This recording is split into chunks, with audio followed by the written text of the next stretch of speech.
We are ready. We are ready? Everybody's got their plate. We're gonna open this joint, North Bend City Council and work session, urban renewal work session. We'll call to order, get a roll call. It's Monday, April 8th at 4:32. See, I knew she'd take the ball and run with it. Go ahead, somebody get the roll call. Counselor Jones. Present. Counselor Hamilton. Present. Counselor Goff. Here. Counselor Schultz. Here. Counselor Nora. Present. Counselor Garboden. I'm here. Thank you. Well, good, Larry can run it then.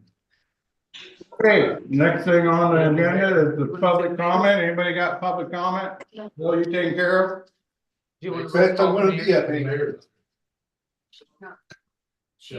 Okay, then we're gonna open it up to the URA 101 consultant, Elaine Howard. Good job.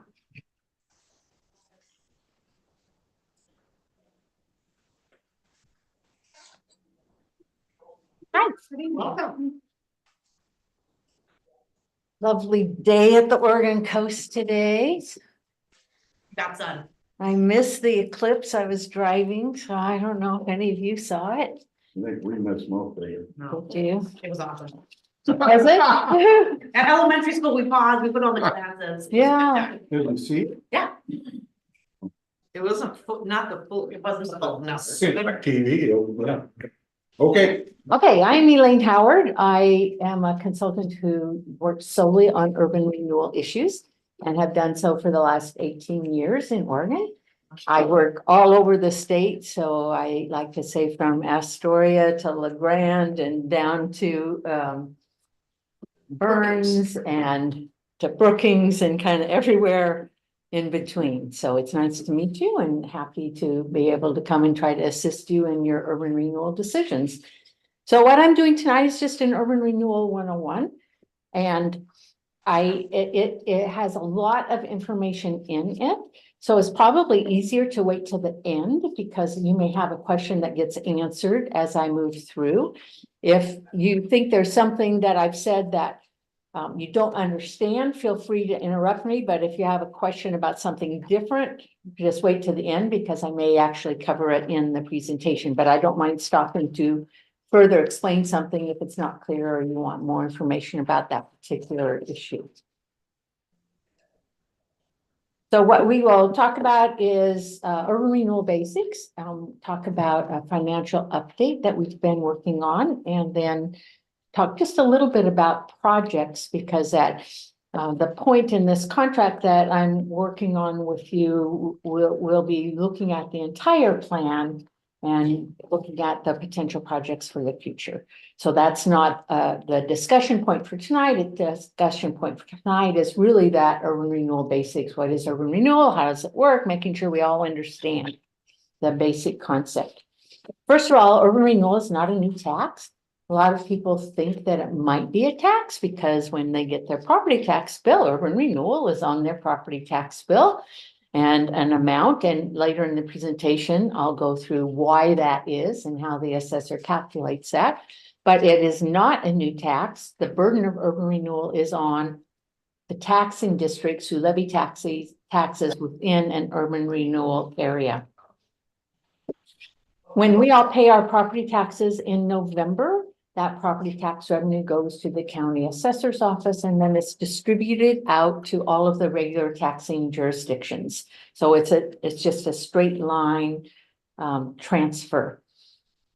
Property taxes in Oregon go up for two reasons. One is a 3% limitation of property tax assessed value increase. So the property taxes on my property may not go up by more than 3% per year. That's a state statutory limitation unless I do substantial improvements to my property that are typically over $25,000. So if I do a major kitchen remodel or I add on an addition, the assessor can come in and revalue my entire property and change my property taxes. Or if you have new construction. So if you have a vacant piece of property and then you build a new structure on that, then the assessor comes in and reassesses the entire piece of property and gives you an assessed value. when we look at our property tax bills, there's a difference between assessed value and real market value. So that 3% limitation is on assessed value. And sometimes that's really confusing because when you get your property tax bill, it has that real market value. And it typically goes up more than that 3%. And so people will look at that and think that's what they're being taxed on. But what you're being taxed on is the assessed value.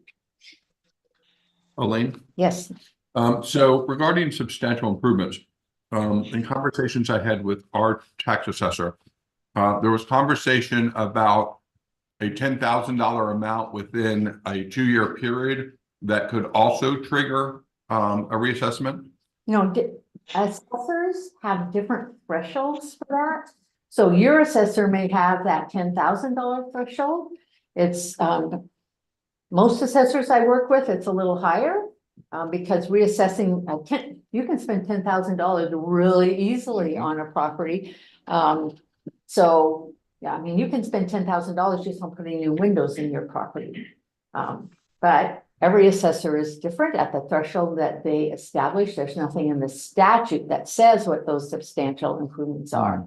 So yours might be higher, lower. When an urban renewal area is formed within a city, and that's represented by that blue within the circle, the assessor does something called create a frozen base assessed value within that area. And that doesn't mean property taxes are frozen. It means that where those property taxes go is changed into a 2-tier system. And the amount that continues going to all of the property taxing jurisdictions is frozen. So if that value is $100,000 at the time your urban renewal area is established, all of the taxing districts will continue getting their taxes off of that $100,000. But as the value of that increases, either through that 3% increase or any substantial improvements or new construction, that amount will go to the urban renewal agency for projects and programs within that urban renewal area. So you essentially have a divided property tax distribution. Part of that will go to all the different taxing districts, and from the urban renewal area only, the amount of taxes that increases will go to the urban renewal agency. And so that's why sometimes when people talk about urban renewal, they talk about it as the division of taxes. And it's because that income stream of those taxes is divided into 2 separate things, the frozen base, the assessed value. So there it's divided. It remains divided until the urban renewal area ends in the future. And I have another slide in a minute that will show that graphically. But then when it ends in the future, it all becomes one tax revenue stream again, and will get distributed to all the different taxing districts. So what is urban renewal? The way it's used now in Oregon is as an economic development tool.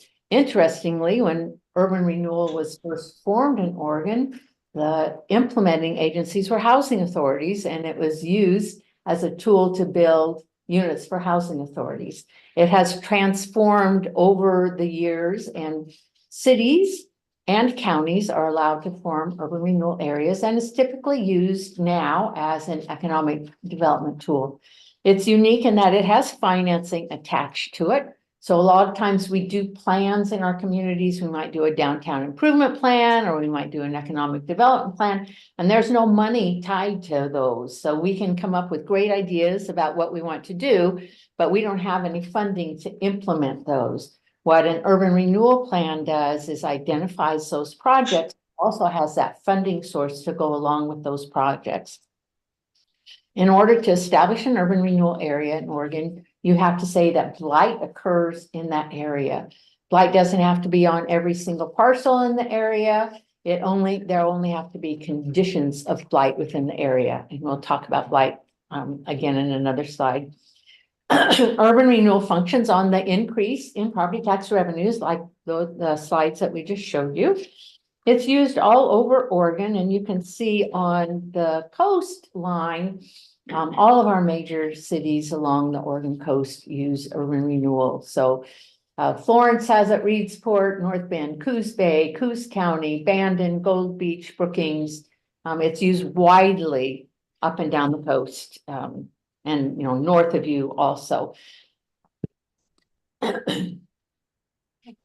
So why do cities decide they want to use urban renewal? It's typically because they have ideas about how they want to improve the city. So it's either capital improvements, or they want to reinvigorate their downtown, or they have historic resources that they want to save. That was how Coos Bay's got originally started in Jacksonville's, was they had historic resources that they wanted to make sure that they preserved, but there was no funding to be able to do that. So urban renewal provides that additional funding source to be able to realize the plans and desires of a community.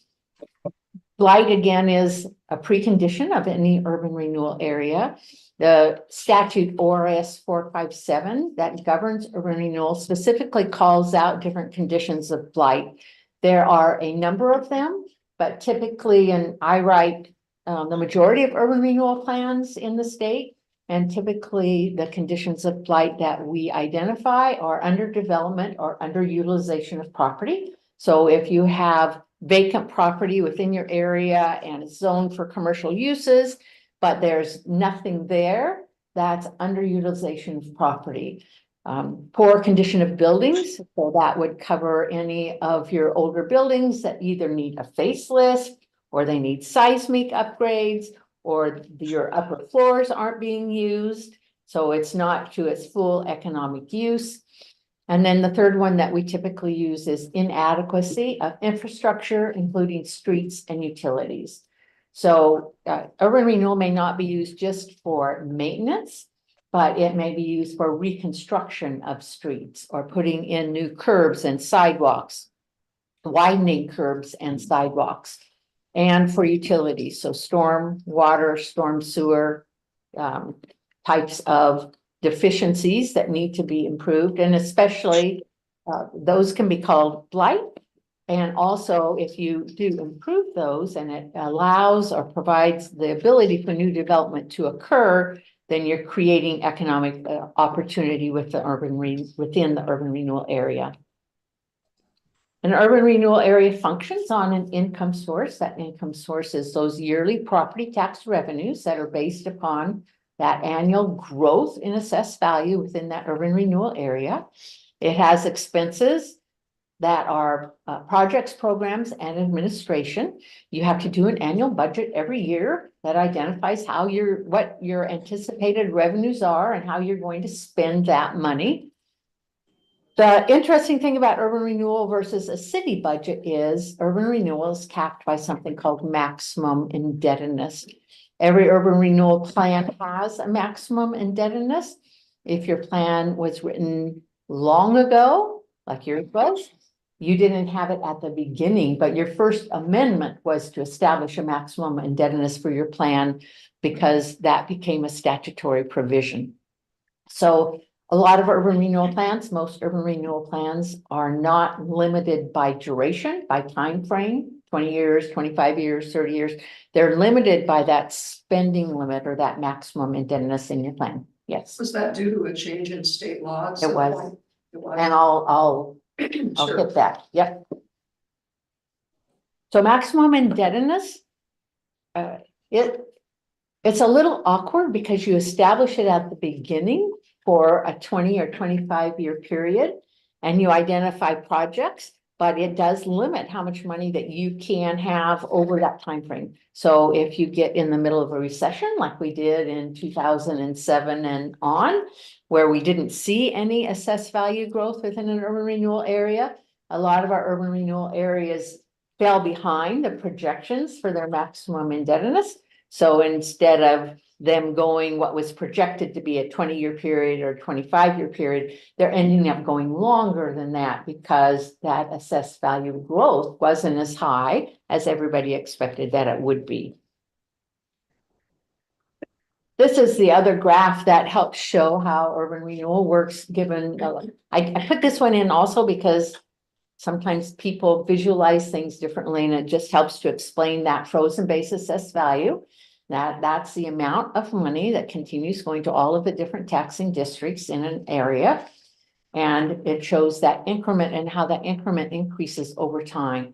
You can see that in a new urban renewal area, it starts out slowly because it's only that 3% growth unless there is a new development project that happens within the area. So it typically takes any urban renewal area 3 to 5 years before it gets enough money to actually do any projects. And that's why looking forward into planning is always good because it takes you some time to generate enough funds to do anything. And then that area usually isn't a straight line up. It's usually there's a new development project. So it jumps up a bunch and then it goes 3% and then it might jump up again. And so that blue area goes up as the assessed value in the area goes up. A lot of times you will complete and reach your maximum indebtedness, but you still have debt to pay off. And that's always confusing because you think, well, if I reach my maximum indebtedness, how do I keep getting money? So when you have maximum indebtedness, if you take out a loan, that's a 20-year loan, that loan comes off your maximum indebtedness at the time that you take that loan. So maybe that's year 10, but if it's a 20-year loan, you have to continue getting those tax increment revenue from the assessor's office for that 20-year time period to pay off that loan. The interest on that loan doesn't count against your maximum indebtedness, just that principal amount that if it's a $10 million loan, that $10 million gets counted off your maximum indebtedness, and it gets counted again at the point that you actually take that loan. So sometimes you've reached your limit of spending, but you still have to pay off that debt. And so your area will continue until that debt is paid off. And then at that point, all of that revenue stream is put back into the general pot, and all of the different taxing districts will get their distribution of those funds based on whatever their tax rate is. I see some furrowed brows. Questions? Why is it called maximum indebtedness? It's the maximum amount. When maximum indebtedness was first established, and it was after measures 5, 47, and 50 were passed, it was the theory at that point was all urban renewal spending had to be done through a debt instrument. You either had to have a loan or a bond or do what's called du jour funding. So maximum indebtedness was the maximum amount of loans that you could take out for your urban renewal area over the time frame of the area.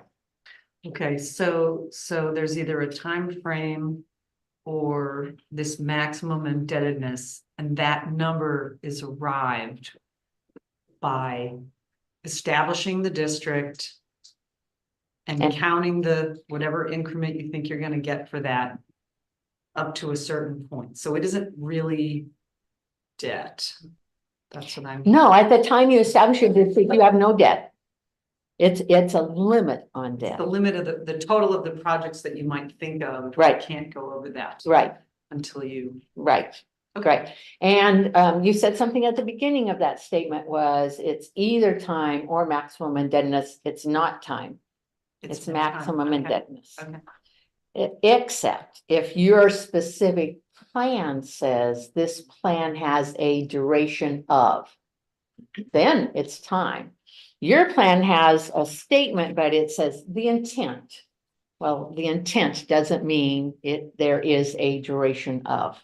So the Right. maximum indebtedness is about the projection Right, of, okay. right. The And it is which could the change. limit, right? It's saying, and we'll come to what your MI is on a slide as we're coming, but it's saying you have this amount of money that you can incur debt on.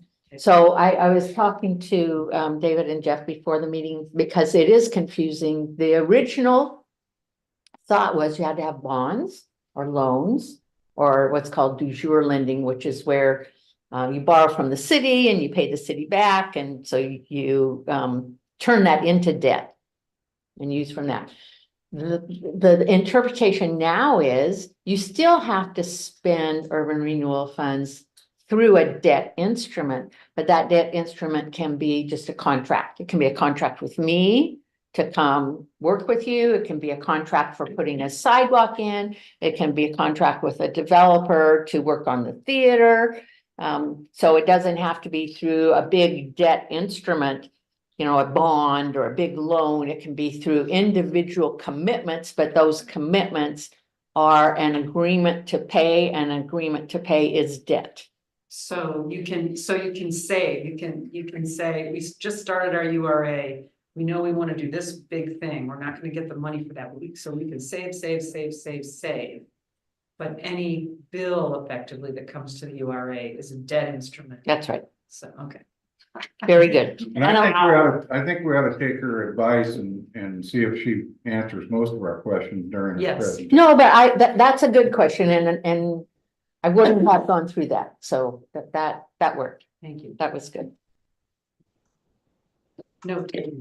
So, a lot of times a city council member will ask me after a presentation at Oregon League of Cities or some OCCMA or some other meeting, well, why can't we as a city just say we're going to dedicate our funds from an area of the city and improve that area of the city? What better thing does urban renewal do for us?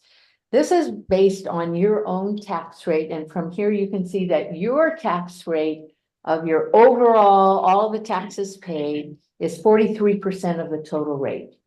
So you could say, we're going to allocate all of our money, but you're only getting 43 cents on the dollar then for the amount of money you would get through urban renewal. Through urban renewal, you get that other 57 cents of the dollar that's paid on taxes to be able to do projects and programs. So you're leveraging your tax rate, you're allocating that money for your own city budget to this urban renewal area, but you're getting the rest of that pie. And that's why urban renewal is effective, is you can leverage the amount you're paying with the rate that other taxing districts pay.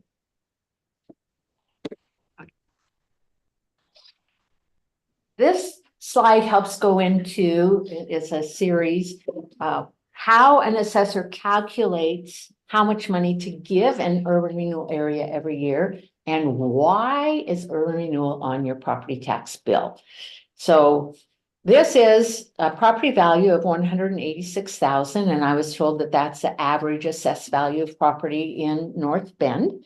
And it has your tax rate of 14.2401. That's your permanent rate levy. That doesn't account for any local option levies or anything like that. So if you have a property value at $186,000 and a tax rate of 14.2401, your property tax bill is $2,653.72. If you don't have an urban renewal area and that was the value this year, and next year your property goes up by 3%, which is the amount allowed, your value now is $191,580, and your taxes then go up by 3%, which is $2,733.33. For most of us, this happens to us every year on our property tax bill. It goes up by that 3%. If this was the second year of an urban renewal area, and this property came into the urban renewal area valued at that $186,000, and the property value went up just by that 3%, this particular property would then put into the urban renewal fund that 3% increase, which is $79.61. And you can see, if you look at columns 2 and 4, all of the other taxing districts continue getting the same amount that they got before you put it into the urban renewal area. So the assessor does this for every property that's within your urban renewal area and comes up with a number that then has to be distributed to every property tax bill in the city. So let's say this is a new area and this number is $15,000. Would be looking at every single property and just getting that 3%, $15,000. The assessor has to take that $15,000 and distribute it to every single property tax bill. The reason is when measures 5, 47, and 50 came into effect, there were limitations on the amount of property taxes that can be assessed. There was $10 for general government and $5 for education. And you couldn't exceed those amount unless you did local option levies that everybody votes on and says, yeah, we'll pay more for this or for that. When that changed, urban renewals collection of taxes didn't change. And Shiloh Inns sued the city of Portland and the Portland Development Commission and said that urban renewal had to either come under that $10 limit for general government or that $5 limit for education, because there was now a property tax limitation in Oregon. And the court system agreed with them and said it does have to be within those limitations. So the Department of Revenue and the assessors statewide got together and tried to figure out, well, how do we do this? How do we distribute it? And because of the limitations of those property tax measures, they decided that urban renewal had to be distributed municipality wide to be able to fit under those limitations. So the amount that they figure for how much money goes to urban renewal comes just from the urban renewal area. And then that's paid by all of the different properties within the area. So urban renewal is a line item on every property tax bill in North Bend. If urban renewal goes away, that line item goes away, but your property tax bill will not go down. That money will get distributed back to all those other taxing districts because it's not a new tax to those property taxpayers. It's taking that money, that division of taxes, those two revenue streams from the other taxing districts. Everybody got that? Mhm. It's as confusing as they could have made it. So it's, yes. Aren't schools addressed differently, the school funding statewide? There's some. Yeah, thing there. yeah, thank you. We'll get to that. Okay. So just a summary on this, urban renewal division of taxes does not increase your property taxes. It uses the otherwise naturally occurring increases in property taxes that were already happening.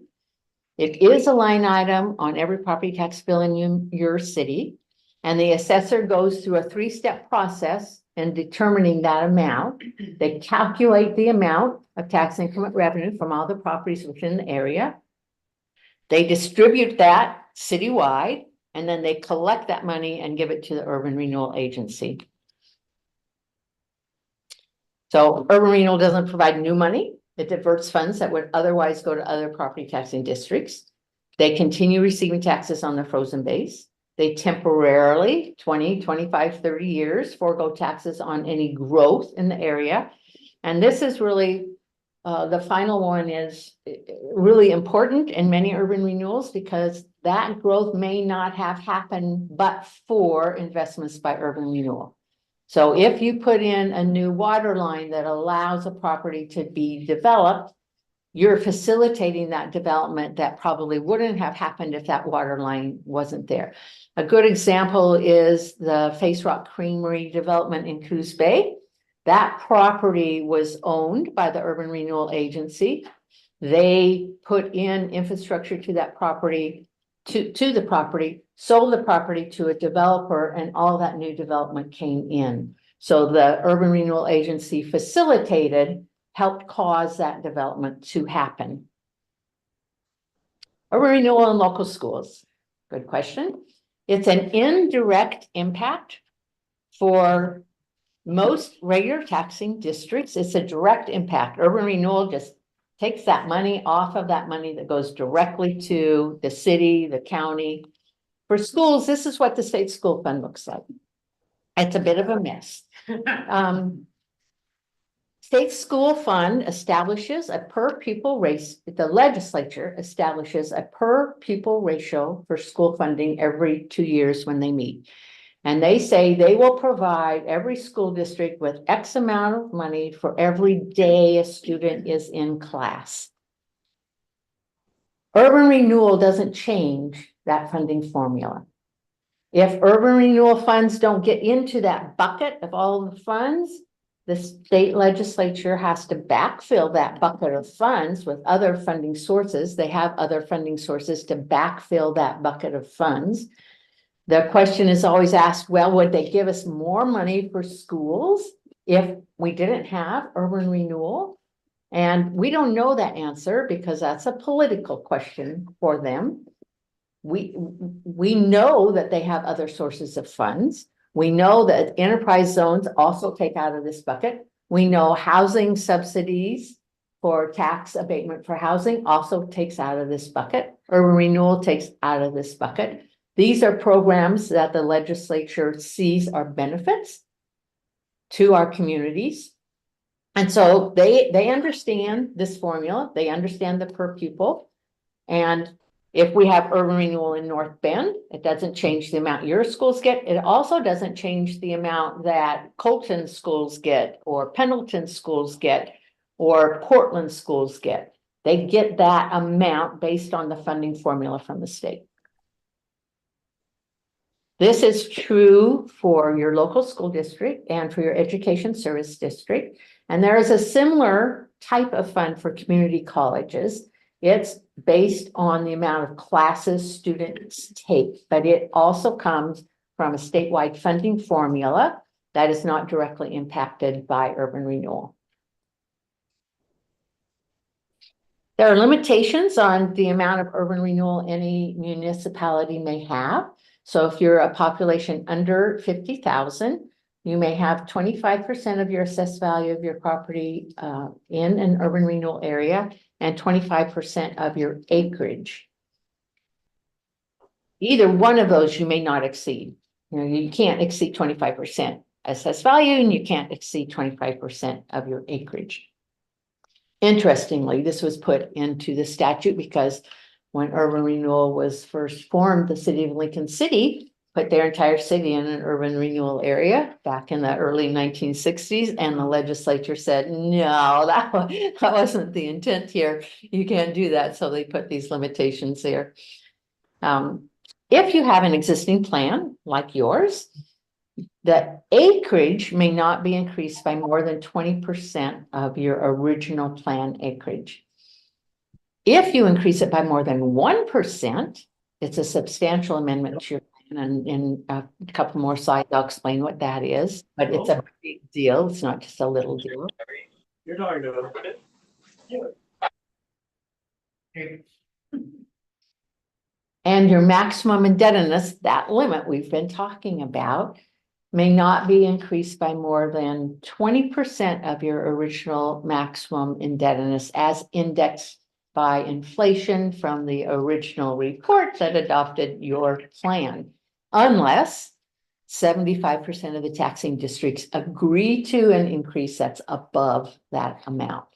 75% of taxing districts usually is the city, the county, the school district, and if you have a separate fire district, the fire district. It's usually those four. If you don't have a fire district, then you have to kind of add up, and there's usually different ways you get to 75%. Has it happened before, where they got to 70? Oh, lots of times.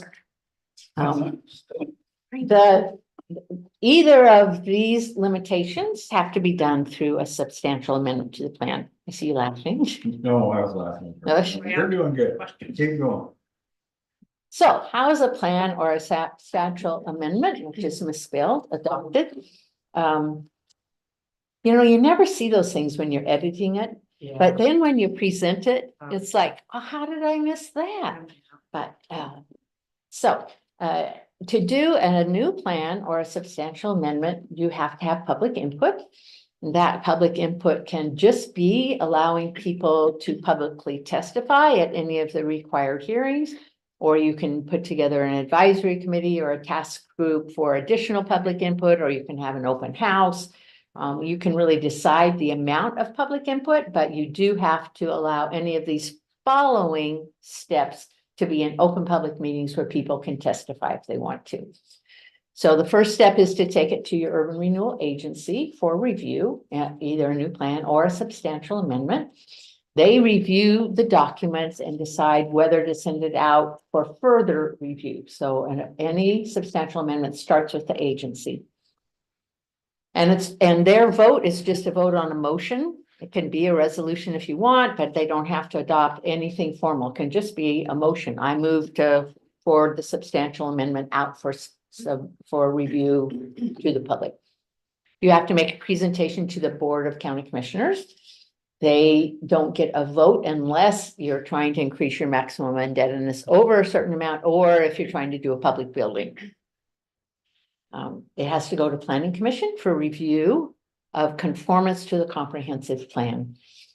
That is almost always true, that it conforms to the comprehensive plan, because almost always an urban renewal agency is trying to implement plans that the city wants to do that are either infrastructure or improving the economy or improving housing, and all of those are elements of your comprehensive plan.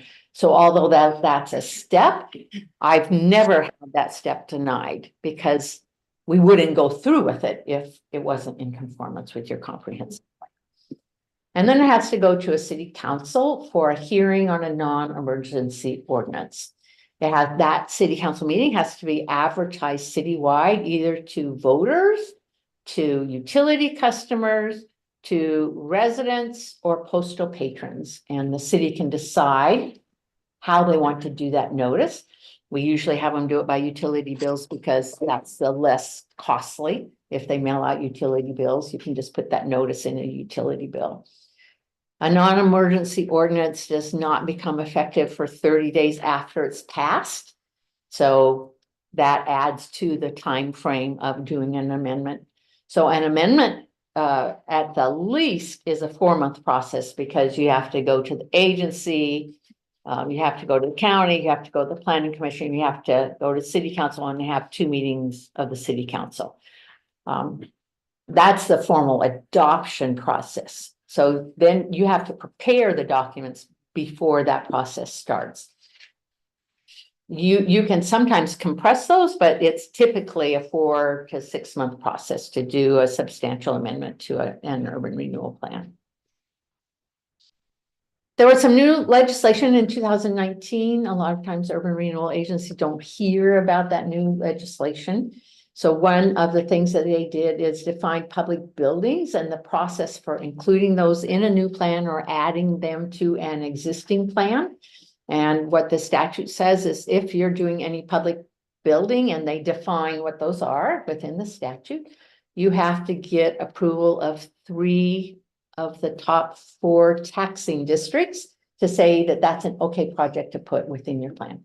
So if you were doing the library or city hall or police station or fire station, all of those would be a public building that would have to be approved by other taxing districts.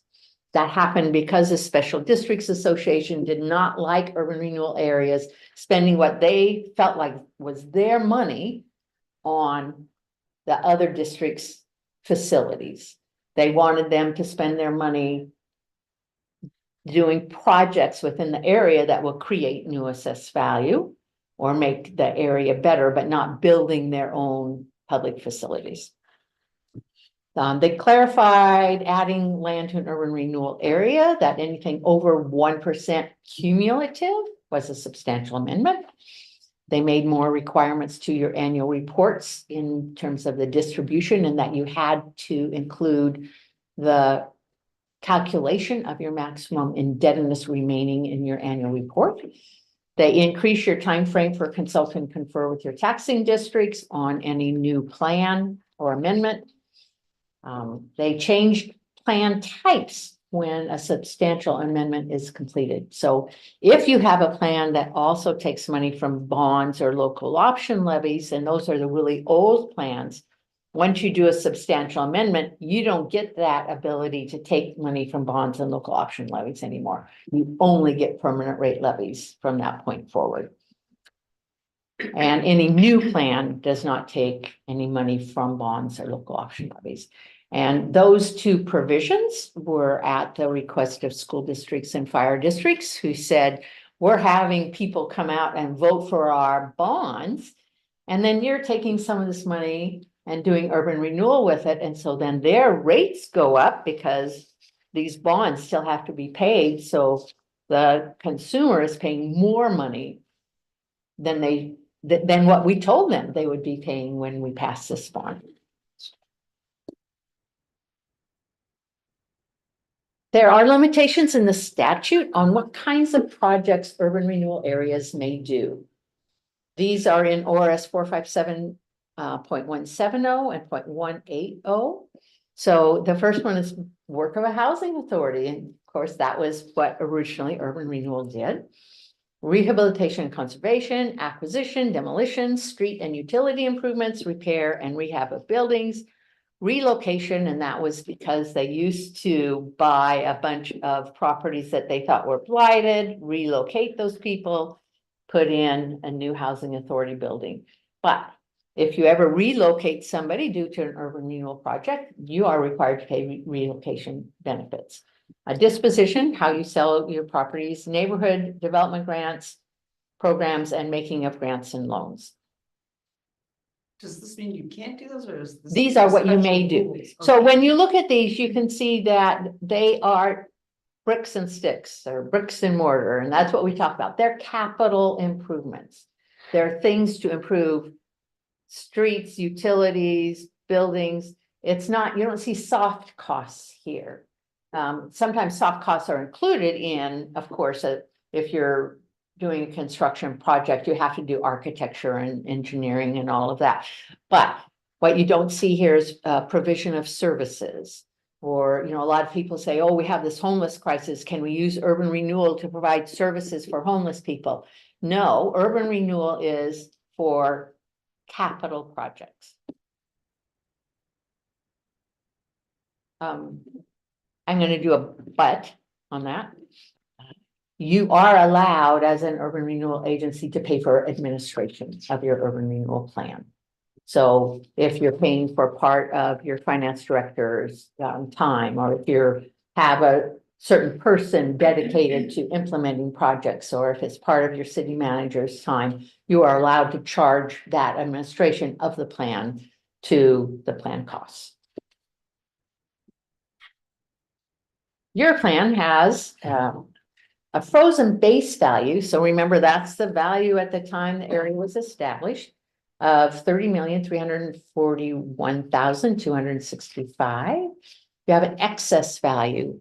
Excess value is that blue that was on that chart, the increase in value over time.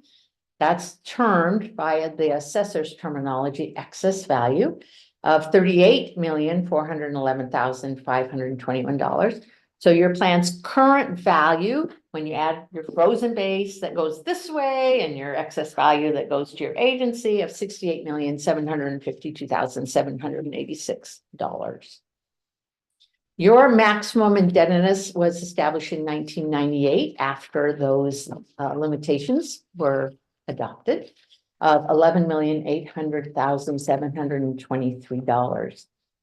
Your remaining maximum indebtedness at the end of fiscal year end 2023, so we're into the next fiscal year, so this was as of last July, was $2,584,929. You also have a beginning fund balance of $2,887,233, and your annual TIF or tax increment proceeds every year are estimated at $562,532. Your beginning fund balance, most of that has not yet been counted against your maximum indebtedness. So if you have a maximum indebtedness remaining of 2.5 million and you have a beginning fund balance of about 2.8 million, in terms of the amount of money that you may spend, you're at your limits unless you have long-term debt to repay. You can still repay any debt instruments that you have. Your projected effective period of your plan was 20 years. It was adopted in 1998. We've exceeded that, but you're going to meet your maximum indebtedness very soon. So you have decisions to make about, well, what do we do now? Do we continue? Do we do an amendment to the plan? And how much? This is your budget for this year. So when you went through your budget process, this was the 23-24 budget. So you have personnel services, materials and services of about $2.1 million, capital outlay of $1.5 million, and a contingency, a small contingency. So let's talk about those finances just a minute, because now we're going to just look at what was listed in your plan at the beginning about what projects were in your plan. So if you have questions about that, those financial slides that we just went through, be happy to take them at this point. Did you say prior questions? Know about the funding, where the money. It can be on anything that we've presented to this point, because from this point, we move forward to talk a little bit about projects. So if it's on how urban renewal works, or what your maximum indebtedness is, or how much longer you have to go, any of those kinds of questions. So on the prior slide, or the prior slide. So 1998 was projected over 20 years with pulling 11,800,000. Is the remaining because we've spent all of them? Mhm. And so this, what remains is, even though we've gone past the 20 years, Mhm. we still have something. Mhm. So in our case, the remaining maximum indebtedness, is that actually what we have in the bank waiting for something? This isn't your question, is it? I guess I can say this for. So the remaining maximum indebtedness is what we have not spent against that original cap. So the Urban Renewal Agency in its kind of history has also had other sources of income that have been spent but not counted against that cap. Right, if you own property and you sell the property and that income comes in and then you reuse that, that doesn't count against your maximum indebtedness. Only the expenditure of direct tax increment proceeds counts against that limit or that maximum indebtedness.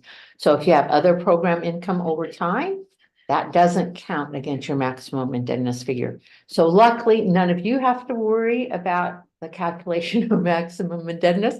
That gets to be Jeff's problem. And then I would also say that it says beginning fund balance, that is mostly comprised of cash. I mean, it was sitting on a bunch of cash.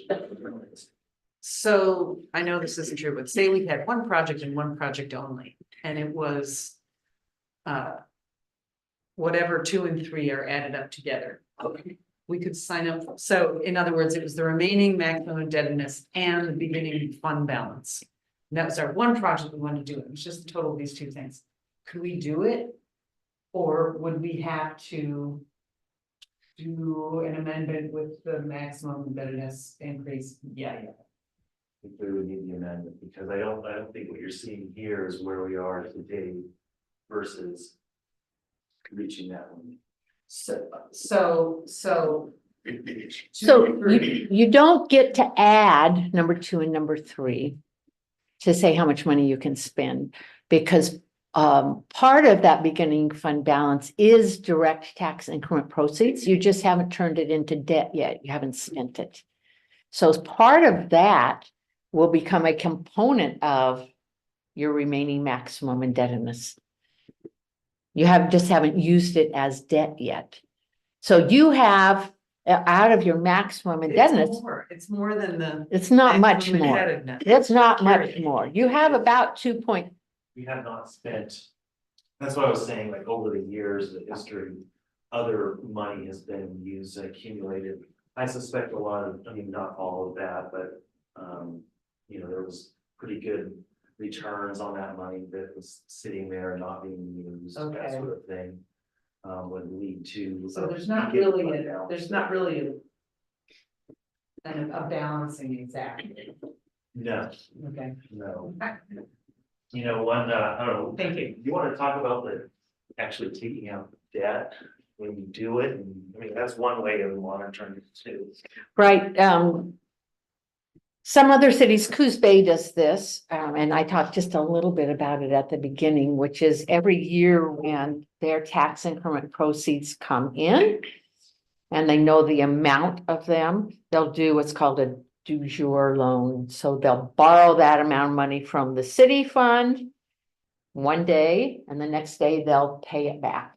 And because they borrowed it, it's now debt.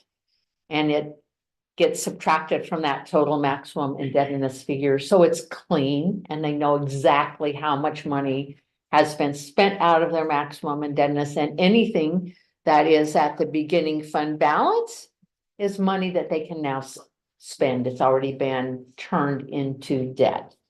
So they're not all cities do that.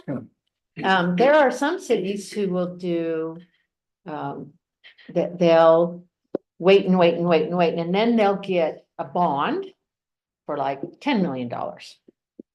And then they know that that $10 million is money that they can spend on whatever projects they identified. And they know that that came off of their maximum indebtedness amount, and that they have to make those debt service payments every year. And that's what they keep bringing the money in from the assessor's office, because they have to make those payments on that bond now. But that's another way of making it clean for your finance director to say, my maximum indebtedness was this amount. I took out a bond of this amount. I know I have this amount left. And until we spend all that money in my bond, I don't need to do any more lending, borrowing of money down here on this other amount. So we're working with Jeff on trying to figure out what those exact amounts are for your Okay. maximum indebtedness. But the bottom line is, within this next year, we think you're going to reach your maximum indebtedness. And that's why we've talked with the city about potential substantial amendment to your plan to actually increase that maximum indebtedness, because you have additional projects that you want to do. And you can't, if you run out, if you spend all your maximum indebtedness, you're done as an urban renewal area. Has anyone ever like been done with urban rural and then restarted it? Yes, Okay. and then what happens is you don't get to restart it at that increased level of money that you had. You get to start back down here at your 3%. Okay, that makes sense. But I have, Oh, my God. yeah. Yes, you don't want to see. Yeah, I have a city right now that I'm working with that's thinking about that, and they're trying to decide, Is it worth it? yeah, what do we do? Do we shut down this area now? But their base could be higher too from when they froze it, correct? Oh, yeah, it'll be a new frozen base. And all the taxing districts then will get their share of Yeah. whatever that growth was, and you just start out slowly again. Yes. Wouldn't they have to go to a vote of the public to approve it Yeah. like they did originally? I don't know if the North Bend charter requires a vote of the people. I don't think that it does. The city charter, so the urban renewal agency is a different agency. The city charter, because of a lawsuit, requires a vote of the people for any new taxes, fees, etc. So if the URA went bye-bye kaboot and we then wanted to start a new fee, tax, or other funding mechanism, I would think that the city attorney would guide us that we have to go to a vote of the people. Back to the council's question. So if you'll pull up the current budget slide, if you will, Lane.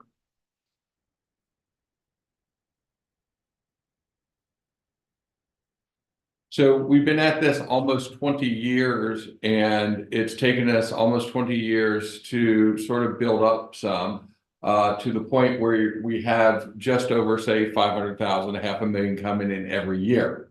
If you reset, it starts, and then in the first year until the cycle comes, you're not going to get anything. Yeah. And then you're only going to get a proportion. Now, the reason this is important is Elaine mentioned that there are folks that if in your annual budget, there are percentages of their salaries are tied to the urban renewal agency.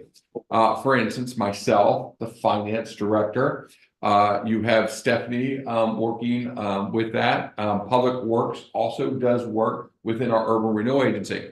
That's a tune of about 86,900 that would go bye-bye. And in your general fund, you'd have to come up with that money and figure out how to come up with those funds. Moreover, you're about to embark on your annex project, which is about a $19 million project.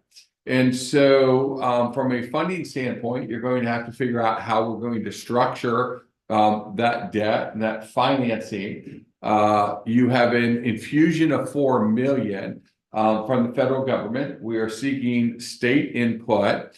But in order to make sure that that property remains as workforce housing and affordable through independent management, very much like, say, the hotel does with NeighborWorks Umpqua, there are private investors. And so in order to make that sure it pencils out, you're going to need some money on the table to be able to demolish it.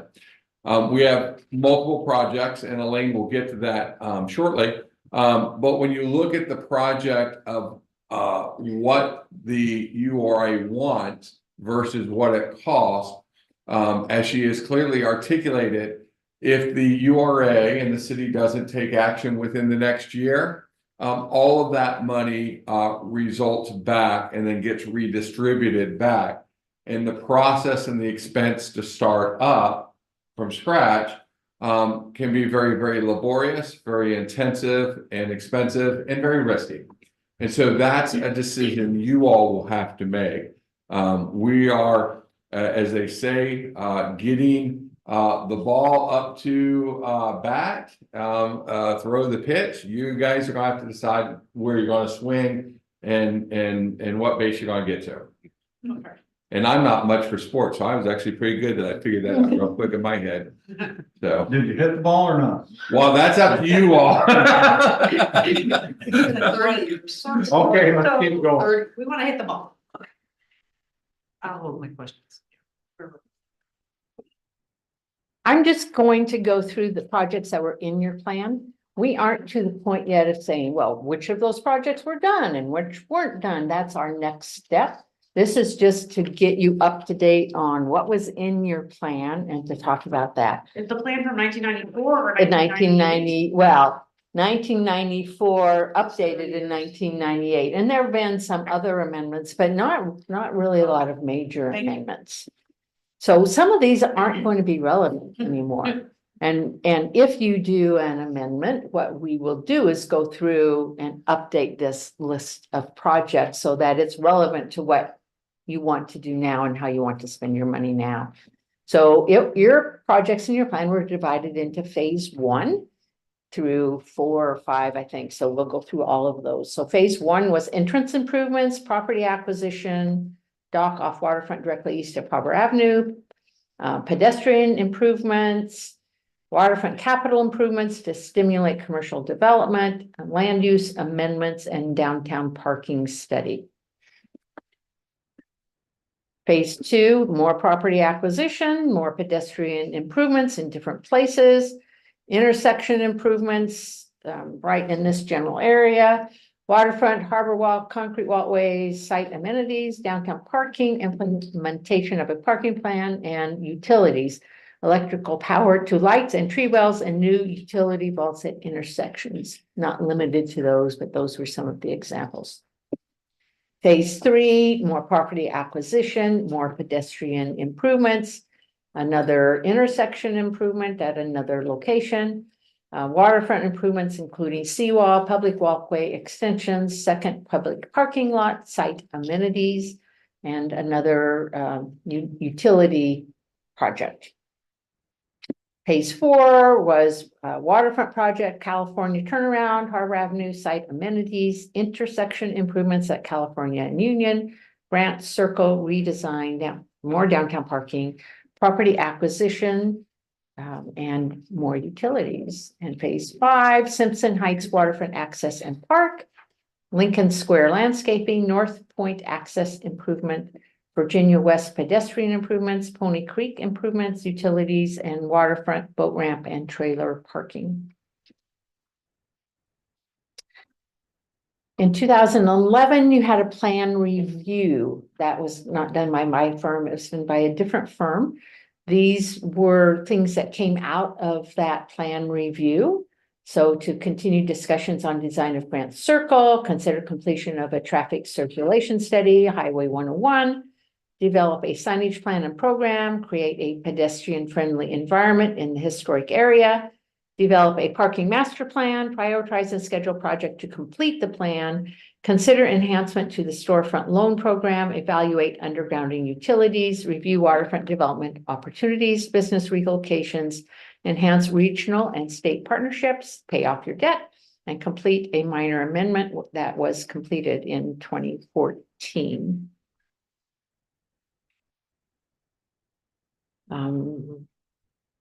These are the different amendments in your plan. And your plan says anything over a 1% acreage addition is a substantial amendment that conforms with what the statute says, and increasing the maximum indebtedness. And all other amendments in your plan are considered minor amendments that can be approved by the agency by a resolution. So anything, any other changes to your plan, so changing projects or goals and objectives, so anything like that. So these are the amendments that have happened. You established your maximum indebtedness. You changed the substantial amendment section of your plan, and you added projects and acreage. You added Simpson Park and funds used to construct parks, maintenance shop, and police evidence storage facility. Yes, We also added the Liberty Theater property at that time.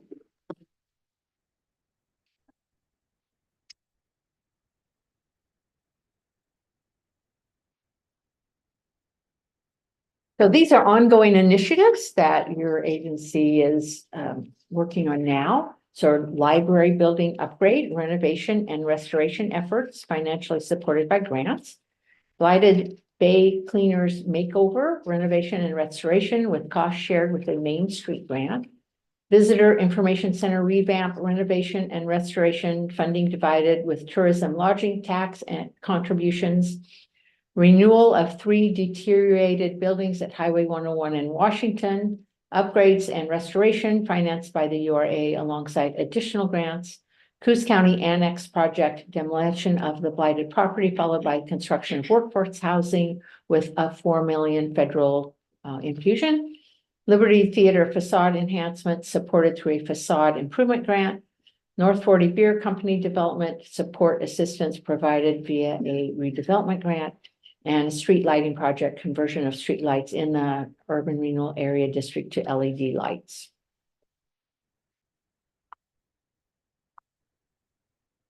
Next steps in schedule are under my contract to actually prepare a substantial amendment for your review that would increase the maximum indebtedness and address what projects you wanted to undertake in the plan. So that would come back to the agency for your review and input to say whether you wanted to proceed with that or not.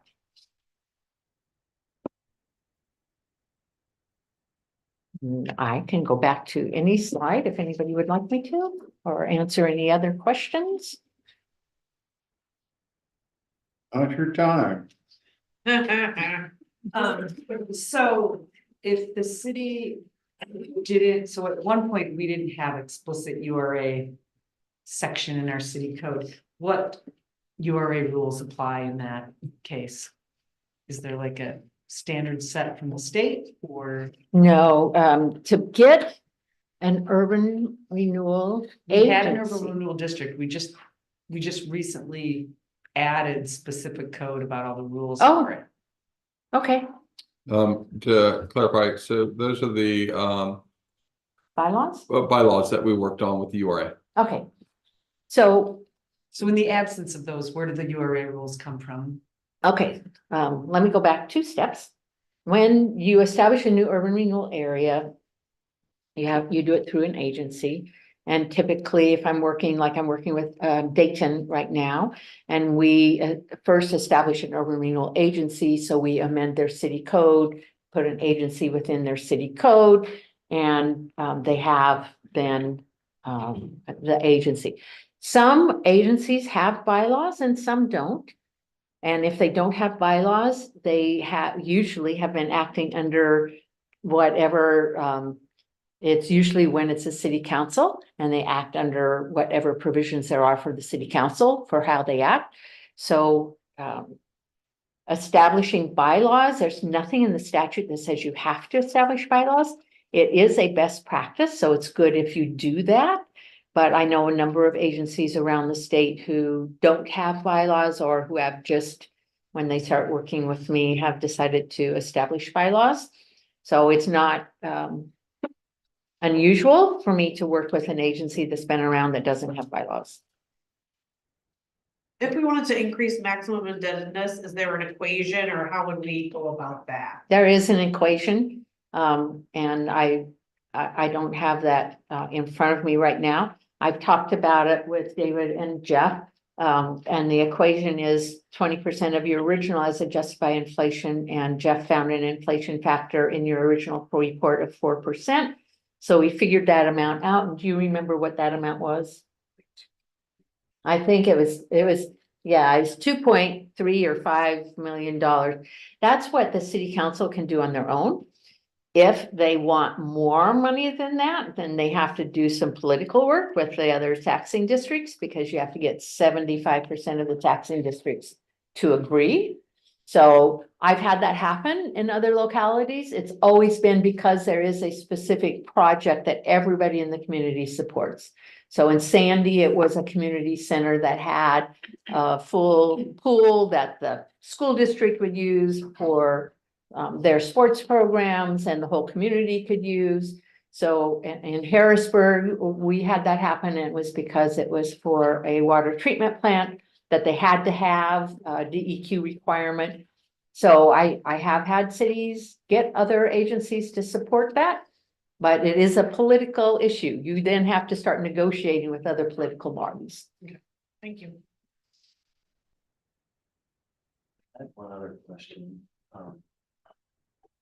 With the substantial amendment that could be approved by council, so that under 20 or 20% substantial amendment, the amendment still has to be communicated to the taxing districts. It does. This has happened. That's a requirement, correct? It is. Yeah, okay. At the same time that we present to the county, we send out information to all of the different taxing districts. That was part of that 2019 legislation.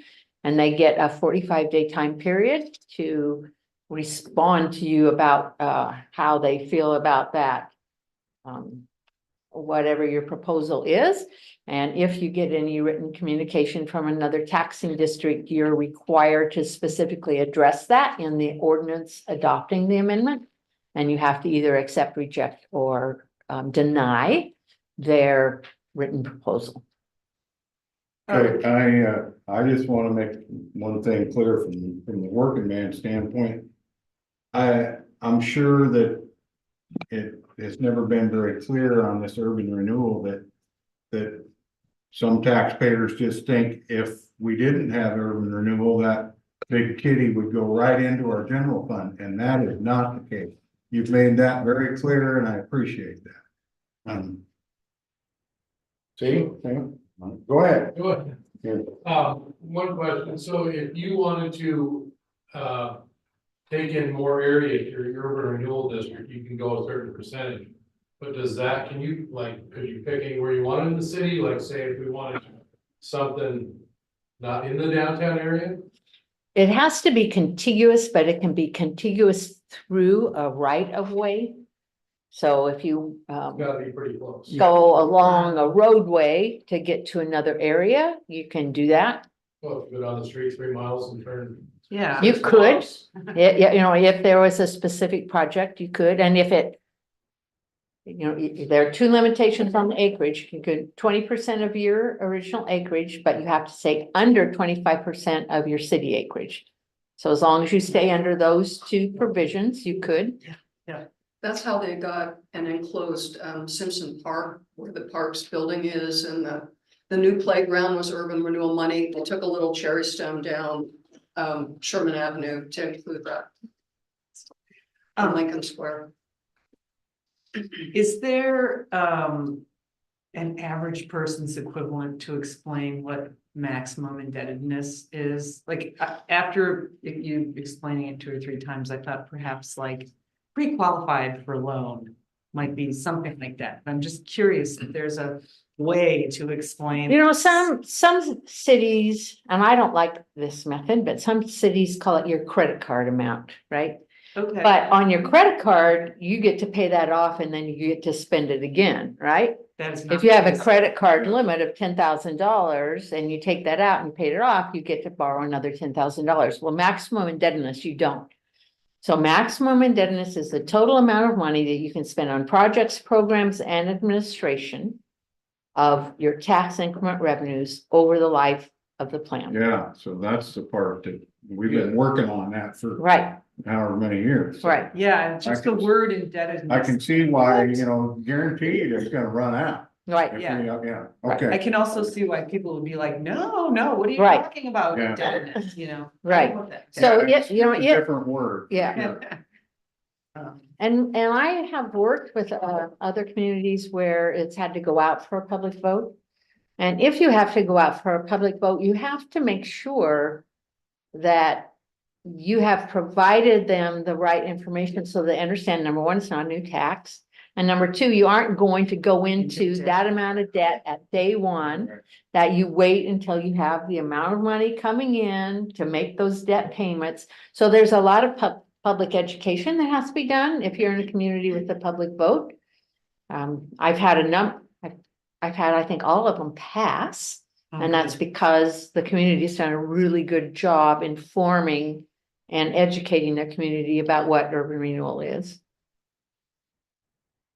One thing to be aware of too is when you have vacant property and then the owner develops the property. When they started the plan, the Mill Casino did not have an RV park. They put on a high-end RV park, and immediately the money coming into the UR funds went up quite a bit. And we have a lot of undeveloped property down at the North Point area under the bridge. And there's still some vacant property that's everything north of the Mill Casino is in the UR district. So if any of that develops, that brings in money. That's right. Okay, I don't know, everybody happy? I've Huh? got a few more questions, if that's okay. Right. So you said every assessor has different thresholds. What decides that? Is that an individual assessor or does the municipality? You know, I wish I knew the answer to that, and I don't. Fair enough. And I don't know if the assessors have administrative rules that tell them a threshold or whether they set it, but I've heard different numbers from different assessors, but I don't know why. Fair enough. Last question. I mean, I'm here, so you can ask as many as you want. That's why they bring me here. So My compatriots have to sit through my questions. We had dinner, we don't got no breakfast. We can heat it up. So, what is the difference between the ongoing initiatives versus the planned phases? And further, the planned phases have a lot of sort of repeated verbiage. So I'm just curious if the phases are really a prioritization of these first, these second, these third, or something. They were in 1994. Got it. But I think, you've changed over time and your present initiatives are how you've decided you wanted to spend your Okay. money and your budgets now. So that's just showing you that, I think it's really just showing you that your plan's outdated. And that if you decide to increase your spending limit, that you also want to change what are identified as projects in your plan and get it updated to what is most important to you now and how you would spend that money. Thank you. Thank you so much. Mhm. Yes, it was, yeah. really helpful. Are you coming back to share more, or is this the one time? Well, We'll be working with Elaine consistently over the next year because as we say, we have to work on the substantial amendment. You all have to approve. We can always bring her in person. You can always see her over Zoom. But you know, sometimes I prefer the face-to-face. I think it works better for governing bodies. But ultimately, you know, the budget decides and prevails. One thing, if I may, you've been at this an hour, so you're running the meeting. So I suspect we're done with Elaine and the questions. So generally you like to take, what's the break you all call Bio break. a bio break. And so what I would recommend during your bio break is out in the lobby is the 1998 vision plan. Take a few minutes to look at that very closely. It's a full-scale model and think that those were the plans. Tell me where you see City Hall on there. And look for the transportation transfer station with the trolley and things. Forget about the giraffe and the rhinoceros and all those other animals. But they're there too. But if you would oblige, you know, to take that, you know, 5 or 7 or 10 minutes during your bio break, stop by there and just take a look at it, because that was the plan and vision for your downtown and the waterfront in 1998. And so that's where we've evolved, and we have to continue to evolve. And so that's what you'll reflect in your next major update to the plan for your next vision. Okay, 4 minutes.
Number 4 on our agenda is or number 5 actually, is to review the city council agenda for April 9th, 2024. Now, we got the ceremonial deal for the library. Do you want to cover that, or does it sound good? Okay, It's a 52-page proclamation. well, Wait, there's a 52. consent calendar, approve the minutes, acknowledge the bill, appointment of the budget committee, Tina Woodworth, purchase of wall lockers for the police department, All right. and authorize Johnson Rock to, sewer lateral repair on Harrison Avenue. Anybody got any heartburn there? Okay, number 5, we're gonna have a public hearing on 1385 Bayview Avenue, dangerous structure. We will deal with the public hearing similar to what we did on the last meeting. And then we will have a resolution following that. And 7 is a public hearing to consider that, declaring 2502 Everett as a dangerous structure. Similar to what we did on 5 and 6, we'll have a public hearing. And number 8 will be a resolution. And number 9 is a North Bend Public Library Vista View, it sounds like I'm in church, doors replacement award contract. Do you want to go over that at all? Only if there are questions. Okay. And then next is 10, action if any resolving an executive session. Are we gonna have an executive? Okay. City administrators report, that'll be short. Comment, committee comments and council comments. And then what will be other business? Come on, Ralph. Okay, Ralph's not coming this week? no, Not at all. We could- I think Schultz ought to handle okay, let's come out of the regular meeting and go into the urban renewal agency meeting. Oh, we're just reviewing. Yeah, it's the review, yeah, good call. So, for the proclamation tomorrow, as chair, you can always, delegate anyone to read the I'll proclamation. guarantee. Okay, Agenda. we'll have roll call, then we'll have public comments. And then we will go into the consent calendar with 2 items, the minutes and the bills. And then executive director report. Sounds like we'll have a pretty good night tomorrow night. We had a really good presentation tonight. It cleared up several things for me, that's for darn sure. So, any other business? We're gonna adjourn. Thanks, Chair.